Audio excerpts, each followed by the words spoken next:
তো hello viewers, আসসালামু আলাইকুম। পর্দার সৌন্দর্যে সবাইকে স্বাগতম। তো আজকে আমাদের গন্তব্য টাঙ্গাইলের অতি পরিচিত জায়গা এসপি পার্ক। তো অবশেষে আমরা সেই কাঙ্ক্ষিত জায়গায় পৌঁছে যাই, আর এটা ছিল এসপি পার্কের প্রথম সাইড। এটা ছিল পার্কের একটি শান্ত পরিবেশ, আর চারপাশে ছিল সবুজ গাছপালা। আর এখানে ছিল সবার জন্য বসার কিছু ব্যবস্থা, যা খুবই সুন্দর ছিল। আর চারপাশে মানুষের আড্ডা দেওয়ার জন্য একটি পারফেক্ট জায়গা।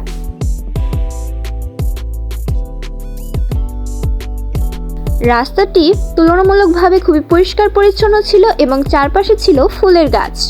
সত্যি হাঁটাহাঁটি করার জন্য এটা ছিল একটি মনের মতো জায়গা। আর এখানে বসে গল্প করার জন্য ছিল একটি ছোট ছাউনি। এবার আমরা যাব এসপি পার্কের মেইন গেটে। এসপি পার্কের মেইন গেটের বাইরে ছিল কিছু খাবার স্টল। এখান থেকে আপনারা চাইলে খাবার কিনে ভেতরে প্রবেশ করতে পারেন। চলে এসেছি মেইন গেটে, আর এই দুই পাশে ছিল পঙ্খিরাজ ঘোড়া। এরপর রাস্তা পার হয়ে আমরা সেই কাঙ্ক্ষিত মেইন স্পটে চলে আসি। তো এখানে রাস্তার দুই পাশে ছিল ফুলের গাছ। দুপাশের গাছের জন্য রাস্তা খুবই সুন্দর লাগছিল। এরপর আমি আমার কাছে ক্যামেরা দিয়ে হাঁটতে শুরু করি রাস্তা দিয়ে, উপভোগ করতে থাকি চারপাশের পরিবেশকে। হাঁটতে হাঁটতে দেখা পায় একটি ইন্টারেস্টিং রাইড, ড্রাগন রাইডের। এখানে ছোট ছোট বাচ্চাদের তাদের মা বাবা কোলে নিয়ে রাইড করছিল, আর তাদের রাইড করতে দেখে আমারও ভালো লাগছিল।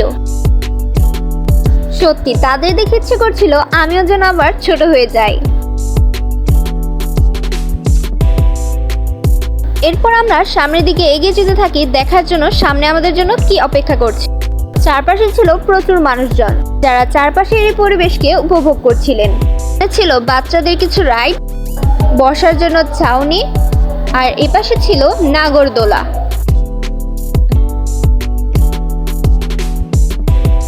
আর এর পাশেই ছিল বাচ্চাদের খেলার জন্য দোলনা, যেখানে বাচ্চারা খুবই মজা করছিল।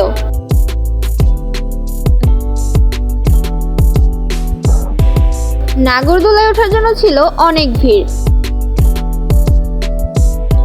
আর এর পাশেই বসার জন্য ছিল সুন্দর ব্যবস্থা। বসার জন্য কোনো স্পেস খালি ছিল না, তো একটি খালি বসার জায়গা পেয়ে আমি আর আম্মু কিছু ছবি তুলে নিই।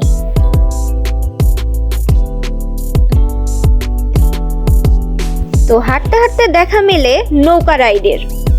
পাশটাতে ছিল দোলনা রাইড। এটি হলো নৌকা রাইড।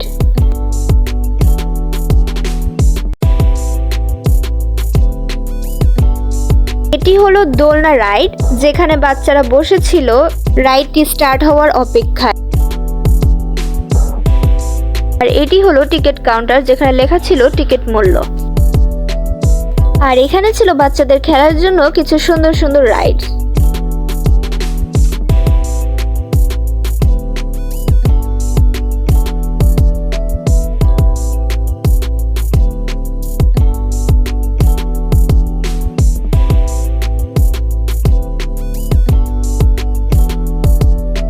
আর পার্কটির অপোজিট সাইডে ছিল পুলিশ লাইন।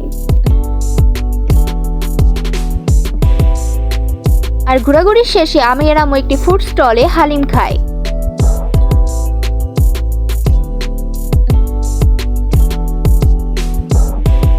তো এটাই ছিল আমাদের আজকের জার্নি। সবাইকে আল্লাহ হাফেজ।